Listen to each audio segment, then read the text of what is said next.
Hey, this is Ciderhelm, and welcome to the Vainglory Hero Spotlight. Today we're looking at Baron, a living siege engine who rains destruction on his enemies. Baron brings incredible range and powerful burst damage to his team. When building crystal items, he becomes mobile artillery, shelling enemy teams from extreme distances. His weapon path enables aggressive maneuvering during combat, allowing him to quickly bring down high-value targets. Baron's heroic perk, Rocket Launcher, significantly increases the damage of his basic attacks. Additionally, each rocket explodes on impact, dealing full damage to surrounding enemies. This splash damage is reduced against lane minions. When Baron activates his Porcupine Mortar, he lobs a shell to the target location, dealing heavy damage to enemies on impact.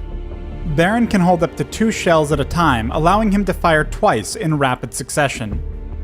Enemies are also lightly slowed when hit by a mortar. When purchasing red weapon power items, the strength of the slow is greatly increased. On the other hand, blue crystal power items extend the range of this ability, allowing Baron to shell enemies from greater distances. I recommend learning and upgrading this ability first. When building crystal items, always take the overdrive as soon as possible. After powering up his jump jets, Baron launches to the target location, then gains a burst of movement speed. His next basic attack after landing fires quickly and reloads instantly, allowing him to fire 2 rockets in rapid succession. Blue crystal power items greatly extend the range of this ability. However, Baron takes longer to power up for jumps the further away he is from his destination. Red weapon power items reduce and eventually remove this power-up time. Additionally, each basic attack reduces the cooldown of jump jets, allowing weapon builds that focus on basic attacks to use this ability more frequently. The overdrive for this ability grants Baron immunity to most negative effects while in flight, and for a moment after landing. I recommend learning this ability at level 2, upgrading it second, and taking its overdrive when dealing with teams that have strong stuns or other crowd controls. Baron's Ion Cannon ultimate allows him to mark a location for an orbital strike. A few seconds later, the location is obliterated, dealing massive damage to all enemies in the area. This deals full damage to enemies near the center, while dealing reduced damage to enemies near the edges. Enemies can see and hear the moment Baron activates Ion Cannon, but only his allies see the targeting marker. The actual location of the strike is not revealed to enemies until immediately before impact. Passively, each rank of Baron's ultimate increases his basic attack range, allowing him to target enemies from further away. I recommend learning and upgrading this ultimate whenever available. When building weapon items, consider the final rank of the ultimate over the Porcupine Mortar overdrive. A teamfight breaks out as the enemy Alpha and Catherine catch Baron and his team out in the open. As the enemy Celeste rushes in, Baron fires 2 mortars to block her path. Because he's building heavy crystal power, Celeste is forced to back off to avoid the extreme damage of each shell. Immediately, she unleashes her Solar Storm. Had he built weapon power, he could quickly jump to avoid the storm, but due to his slower movement and the power-up time on his jump jets, he'll need to eat the full barrage to continue moving to safety.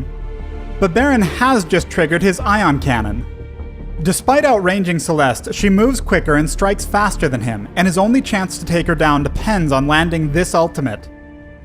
As the Ion Cannon's location is revealed, Celeste has already started moving into its impact zone to avoid another mortar shell. Many heroes can easily avoid getting hit by any individual mortar shell, but this very trait makes him fantastic at driving opponents into his Ion Cannon or another mortar shell. On pure instinct, Celeste backs away from the Ion Cannon, getting annihilated from both impacts.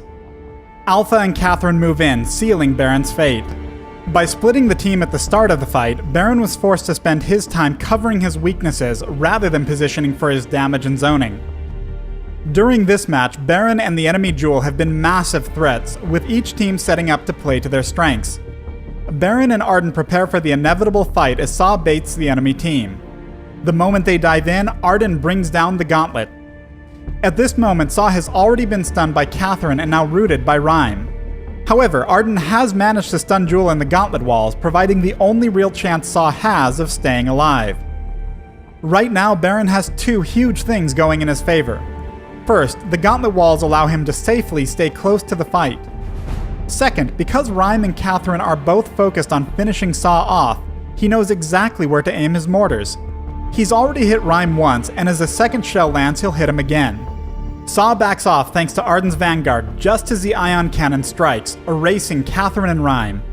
Jewel is the last enemy standing, but despite her extreme damage, Baron finishes her off with a flyby, not even looking at the explosion as he pushes forward. Thanks for watching the Baron Hero Spotlight.